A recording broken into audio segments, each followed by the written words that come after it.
ഒരു കൊച്ചു കാര്യം ഞാൻ ചോദിക്കട്ടെ. നമ്മുടെ ആളുകൾ പലരും ആഭരണം ധരിക്കണോ ധരിക്കണ്ടായോ എന്ന വിഷയത്തിൽ ഇന്ന് മത്സരത്തിലല്ലേ? ചില ആളുകൾക്ക് ധരിപ്പിച്ചേ പറ്റൂ.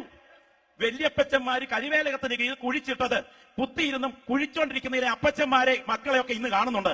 എന്നാൽ ഒരു വസ്തുത ഞാൻ പറയാം. പ്രാപിച്ച ദൈവകൃപയുടെ വെളിച്ചത്തിൽ വിലയിരുത്തുന്ന ആത്മനിറവ് പ്രാപിച്ച ദൈവമക്കളെ, ഇന്ത്യൻ പെന്തക്കോസ്ത് ദൈവസഭയിലെ ദർശനവും അറിവും അധികമില്ലാത്ത കുറെ പഴയ പിതാക്കന്മാർ ഒരുമിച്ച് കൂടി കൈയടിച്ചപ്പോൾ ദിവാൻകുട്ടിയിൽ നിന്ന് പകർന്നു കിട്ടിയ അബദ്ധമാണ് ഈ വേർപെട്ട ഉപദേശം എന്ന് വിചാരിക്കരുത്. തെളിവ് പറയാൻ എനിക്ക് നിരവധി കാര്യങ്ങളുണ്ട്.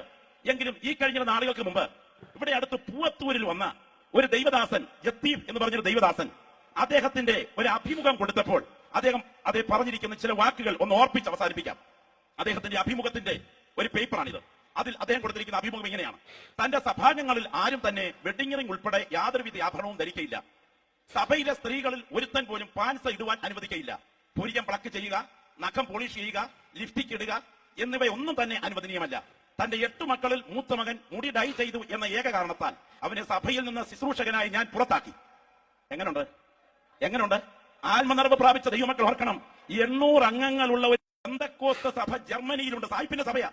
അവിടെ പുരികം പ്ലക്ക് ചെയ്യാൻ പോലും അനുവദിക്കാത്ത വസ്ത്രധാരണത്തിൽ പവിത്രത സൂക്ഷിക്കുന്ന സംഘം അവിടെ ഉണ്ടെന്ന് ഞാൻ ചോദിക്കട്ടെ. നിത്യതയുടെ തീരത്ത് ഈ ദൈവദാസനും സഭയും പുനരുത്ഥാന ശരീരത്തിൽ അവിടെ എത്തുമ്പോൾ വേദവ്യാഖ്യാനം കൊണ്ട് പുത്തൻ പ്രസംഗം നടത്തുന്ന നേതാക്കന്മാർ എങ്ങനെ നിൽക്കും?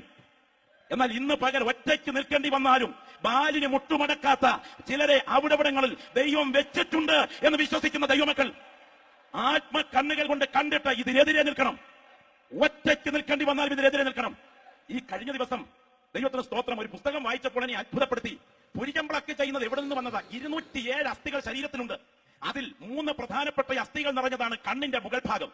അതിൽ വെയില് കൂടുന്ന സമയത്ത് റബ്ബർ തൈക്ക് തടമിടുന്നത് പോലെ ശരീരത്തിന്റെ ഊഷ്മാവ് ക്രമീകരിക്കുന്ന പ്രധാന ഭാഗമാണ് തലമുടിയുടെ താഴെ പുരിയക്കൊടി എന്ന് പറയുന്ന പ്രധാനപ്പെട്ട ഭാഗം. അത് ചൂട് നിയന്ത്രിക്കുന്ന ഭാഗമാണ്. സ്തോത്രം. ശരീരത്തിനകത്തെ ചൂട് നിയന്ത്രിക്കത്തക്ക വിധത്തിൽ പ്രധാനമായി ആ പുരിയക്കൊടി ദൈവം സെറ്റ് ചെയ്തിരിക്കുക. എന്നാൽ സോതോമ്യ പാപം വർദ്ധിച്ച സമയം തിരുവഴുത്തിൽ പൗലോസിന്റെ റോമൻ ഭാഷയിൽ പറഞ്ഞിരിക്കുന്നത് പോലെ സ്ത്രീയോട് അവരക്ഷണമായി പെരുമാറിയപ്പോൾ പരസ്പര ആകർഷണത്തിന് വേണ്ടി തലമുടിയുടെ താഴെ പുരികം പ്ലക്ക് ചെയ്ത് തെളിയിക്കുന്ന രീതി അവിടെ ഉണ്ടായിരുന്നു.